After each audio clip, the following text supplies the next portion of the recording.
બુલેટિનની શરૂઆત કરીશું। ગુજરાત એટીએસની ટીમે એક સાથે આતંકવાદી મોડ્યુલ અને નકલી ચલણી નોટના મોડ્યુલનો પર્દાફાશ કર્યા હોવાની વિગતો સામે આવી રહી છે અને તેમજ પ્રતિબંધિત આતંકી સંગઠન એક્યુઆઈએસ સાથે જોડાયેલા 4 શખ્સોની ધરપકડ પણ કરી લીધી છે। ધરપકડ કરવામાં આવેલા 4 શખ્સોમાંથી 2ને ગુજરાતમાંથી ઝડપી પાડવામાં આવ્યા હોવાની પણ અત્યારે વિગતો સામે આવી રહી છે। આ ઉપરાંત જ્યારે અન્ય 2 શખ્સો છે તેને દિલ્હી નોઈડામાંથી ઝડપી પાડવામાં આવ્યા છે। એટીએસે આતંકવાદી સાથે જ નકલી ભારતીય ચલણી નોટના મોડ્યુલનો પર્દાફાશ કર્યો છે અને નકલી ચલણી નોટના મોડ્યુલમાં સામેલ એક શખ્સની ધરપકડ પણ કરવામાં આવી છે। ગુજરાતમાં એટીએસ દ્વારા મોટી કાર્યવાહી હાથ ધરવામાં આવી છે અને તેમના દ્વારા આતંકવાદી મોડ્યુલની અંદર પર્દાફાશ કરવામાં આવ્યો છે। 4 જેટલા કુલ આરોપી છે તેને ધરપકડ તેમના દ્વારા કરવામાં આવી રહી છે, જેમાં 2 ગુજરાતમાંથી ઝડપાઈ ચૂક્યા છે અને અન્ય જે 2 છે તે દિલ્હીના નોઈડામાંથી ઝડપાયા છે। સંવાદદાતા વિરેન્દ્ર ભાટી જોડાઈ ચૂક્યા છે। આ સંપૂર્ણ બાબત શું છે વિરેન્દ્ર, અને આગળની કાર્યવાહી કઈ દિશામાં થઈ રહી છે અત્યારે? બિલકુલ લખમા કે ગુજરાત એટીએસે અલ-કાયદા સાથે જોડાયેલા 4 આતંકીઓની છે તે ધરપકડ કરવામાં આવી છે।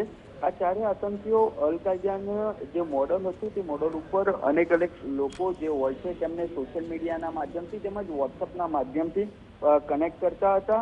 આ તમામ જે 4 આતંકીઓ છે તેની અંદર દિલ્હી, યુપી, અરવલ્લી તેમજ અમદાવાદ ખાતેથી આ 4 આતંકીઓની ધરપકડ કરવામાં આવી છે।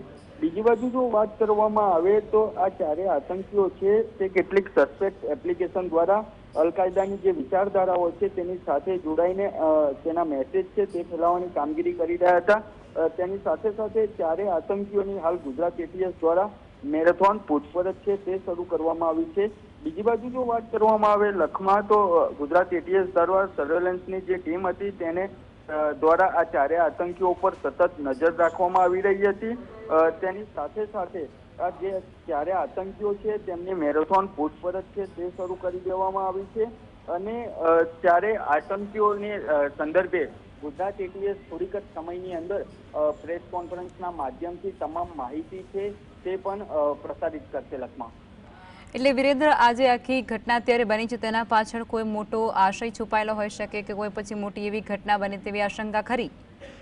બિલકુલથી લખમા, કારણ કે જે 4 આતંકીઓ છે તે ઝડપાયા છે તે સોશિયલ મીડિયાના અલગ પ્લેટફોર્મ ઉપરથી અનેક લોકોને પોતાના ગ્રુપમાં જોઈન્ટ કરતા હતા અને આ 4 જે આતંકીઓ છે તેમની પાસેથી જે સેલફોન મળી આવ્યા છે તેની અંદર અનેક સસ્પેક્ટ જે ચેટ છે તે પણ ગુજરાત એટીએસને મળી આવી છે। તેની અંદર પણ તેમના દ્વારા તપાસનો જે ધમધમાટ છે તે શરૂ કરવામાં આવ્યો છે। આ જે 4 આતંકીઓ છે એ અલગ જે વિચારધારા છે તેની આપલેની સાથે કટ્ટર માનસિકતા છે તે પણ ધરાવતા હોવાનું હાલ જે એટીએસના જે સૂત્રો છે તેની પાસેથી જાણવા મળી રહ્યું છે। આ 4માંથી 3 વ્યક્તિ ગુજરાતમાંથી છે પકડાઈ ચૂક્યા છે, જ્યારે અન્ય જે એક વ્યક્તિ છે તે દિલ્હી ખાતેથી ઝડપી પાડવામાં આવ્યો છે।